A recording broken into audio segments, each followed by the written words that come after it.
So let's take a look in how to populate HTML forms in WebFOCUS. So using AppStudio now for that little exercise. So let's create a very simple report. So let's start with our report. So I'm gonna take some content from my WF retail folder. So let's go for the retail samples in here. Let's go for WF retail and build a very simple report in here. So we're gonna go for something like the product category, product subcategory, model, and we're gonna go for, actually, let's go for a measures. Let's go for the revenue in here. So now we got our report. So let's add a filter in addition to what we have. So let's create a filter. So we're going to filter on the same level of information. So product category, subcategory, and model. So we're going to put all of them to be a parameter. So let's go for a dynamic parameter. In here, I'm going to do a dynamic list. I'm going to do a single select in here, which is going to be what I need. So doing the same thing in here, set that one to be a parameter dynamic as well, single select, doing the same thing, parameter, dynamic, keep a single select. So, okay, if we run that report now,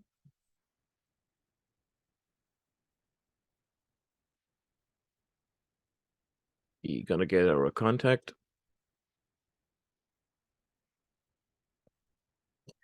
So there are all my values. So I'm gonna go for computers, gonna go for tablets, gonna go for one tablet, submit it, and there's my report.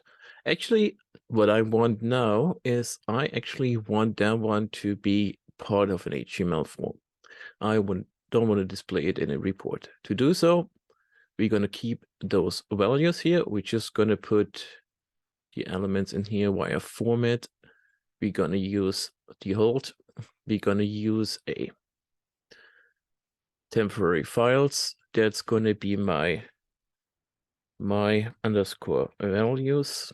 Keep that one. So there we go. So in here, we got our destination. We put it into on hold.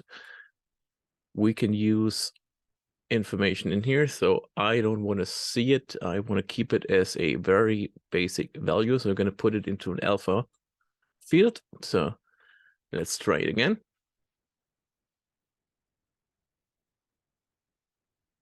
Let's see what we have. So for now, we're going to get what we need. So we're going to go for computers, smartphones, pick one smartphone, submit it. And we see we got one line stored in here. So let's continue with that value. So actually, I got my procedure view in here. So let's add a new step in here. So we're going to use my follow up step. So we're going to go for other. So we're going to take dash run. We're going to take dash read file. For the read file itself, we don't want to use the underscore, we use the dash. So in here, we want to make sure that we know and remember the field. So we don't have a file name in here. So we might want to change that one. So I'm go over to format, go to the destination. We want to give it a name. So that's my values. We lost that name because we changed the output format after we assigned the name. So double check it again. So now it's my values, which is okay. So let's go back to other. So we read that one. So we can check it. So we're going to type.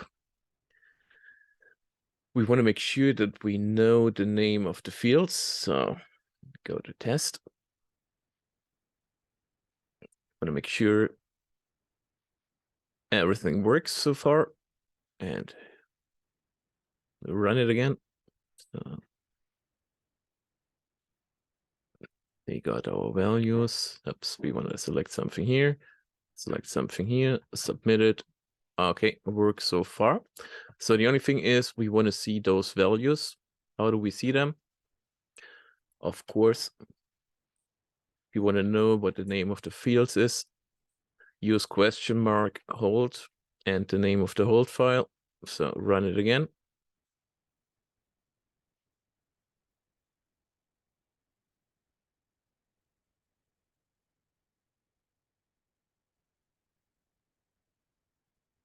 Select my values, submit it. Oh, we got a typo.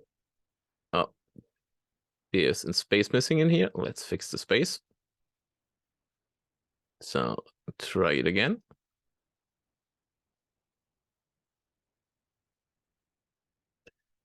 Try it again. Okay, there we go. Select my values, submit it. And we see those are the names of the fields. I want to remember those because we want to use them. So let's move on. So now that we use those fields, we got all of them to be used. So actually those are the names, and the read puts those elements into a field. So I want to use them. So let's type amper something. Ampersand. So there we go. Those are the values that we captured. So we want to go for them. Type all of them. So there we go. Let's run it again. So now we're transferring all those values from my table into amper variables. So again, we can select something. You see revenue US is prompted because we started as a new variable in here. So there we go. Looks good. They are populated. That's cool. Actually, we have those elements because they have the same name in the report. So it's going to be quite easy to get them. So actually, let's move on. So we got those values. We're going to work with them. We read it from the database. So we have all of them. So actually, we want to make sure that we populate or maybe pre-populate that element. So let's move over, go into the first step in here. Open up that one. So we're going to add a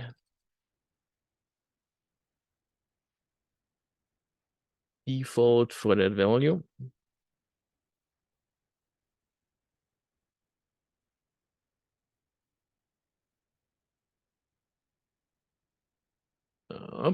Move on. So we defaulted that value to something. So let's do one more try.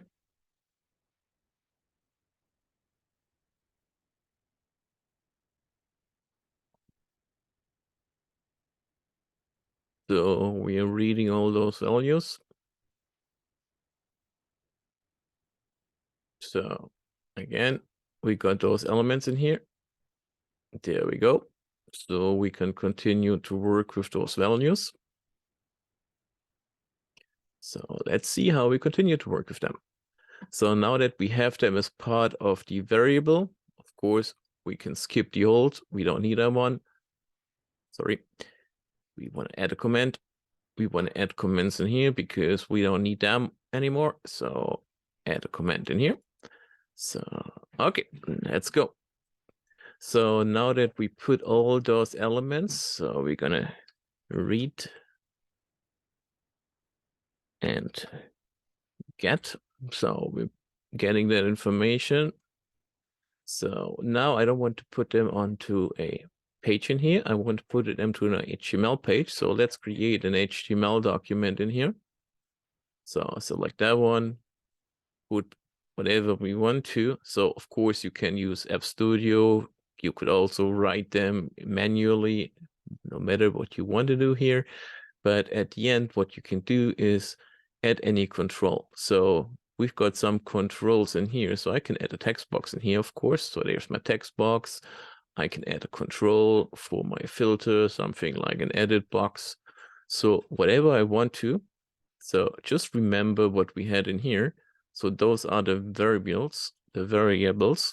So we can now use those variables in a text box. The only way to do it is ibi.amp.name of variable. That's what we need. You could also put those elements into my box in here. So by default, that little edit box in here, as you can see in here, has a bunch of values. So I can enable it, I can disable it, I could do whatever I want to with that specific information. So I could also go in here. So that's my information in here. So to add some text in here, I can do some formatting again. I have something like my global name. I have something like the read only. I can change all those elements in my box. So now I have that value in that text box. Now I can move over to that element in here. I can go to settings in here and I can add a static value in here as well. So let's add a new static value. And that value actually in here is going to be the same thing. So let's add something like ipi.amp.product category, semicolon at the end. There we go. I got the same thing in here. So I got my values. By the way, if I run it now,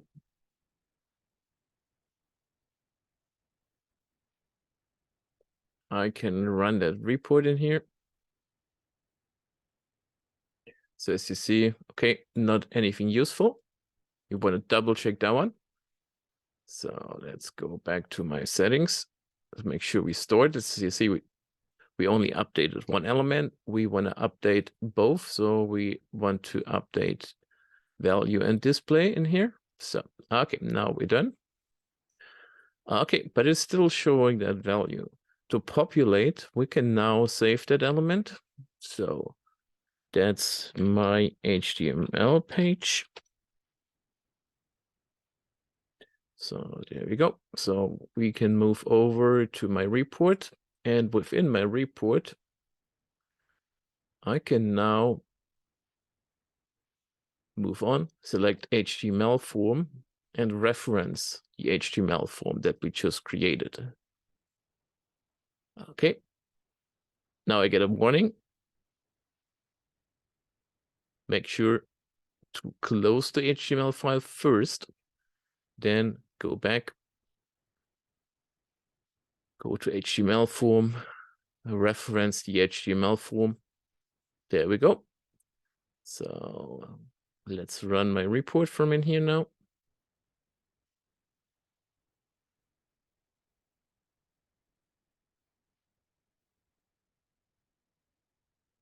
So I can select my values.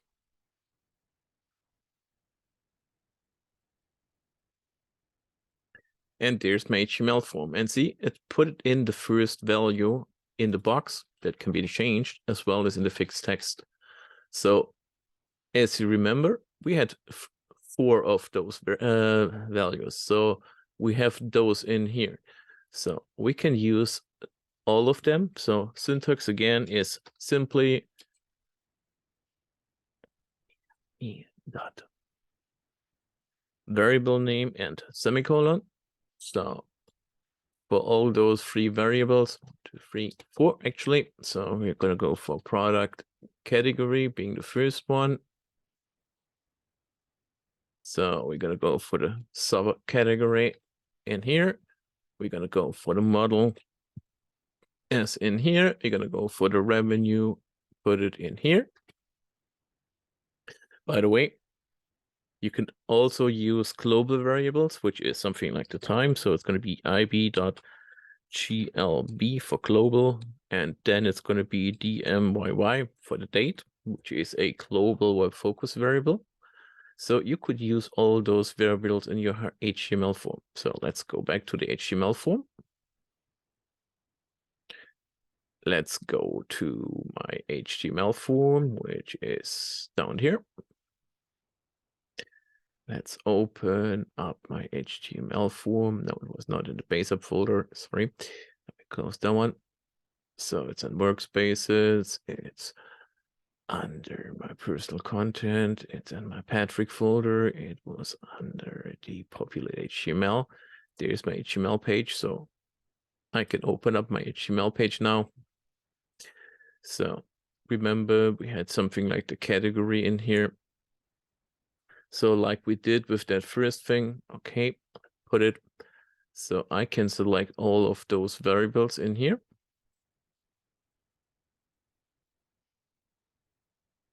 So those are the values.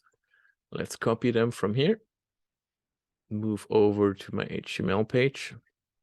Paste my variables in here. There we go. We might want to get some line breaks because we lost our line breaks.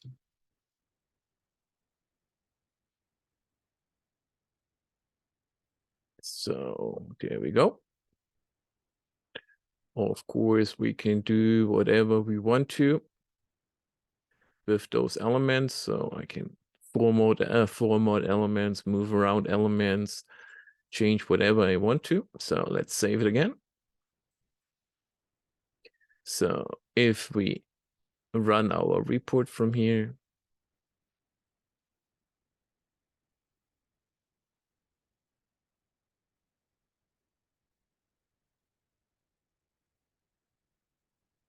we now included those variables into the file. Select something, submit it. There we go. So you see, we have all those values that we selected or read from the database listed in that element in here. So straightforward, but let's take a final look. So let me save my facts. So at the end, HTML, pretty straightforward. If you want to go for the facts, open it up. We're going to see we're reading data in a report. We're keeping all those variables that we already have in here. We're adding one more, which is the revenue. And then we're just including that HTML form in here and pasting the variables into the report. So straightforward, easy to use. Move over in here. By the way, as you saw before, we might want to add an extra line in here for the revenue. Of course, we could add whatever we want to those elements. We could format the elements. Let's go to the text element. We can choose the formatting here to change the text, the size, whatever we want to format that report. Let me save it. Move back to the facts. So EBump allows us to populate values from a WebFOCUS report logic into any HTML form that you could imagine. So again, selecting computers. Now we did computers too often, so let's go for video. Let's go for video editing. Let's go for a specific model. Let's submit it again. And we've got video production, video editing, the model, as well as our revenue. And we got our HTML form in here that can be used to work with that data. That's an easy and simple way to add WebFOCUS content into any HTML form. Of course, that HTML form could also be a handwritten, hand-created HTML form, or as we did, it can be a report or actually HTML form created in WebFOCUS itself. Have fun with it. And if you like it, hit subscribe and yeah, give me a comment for the video.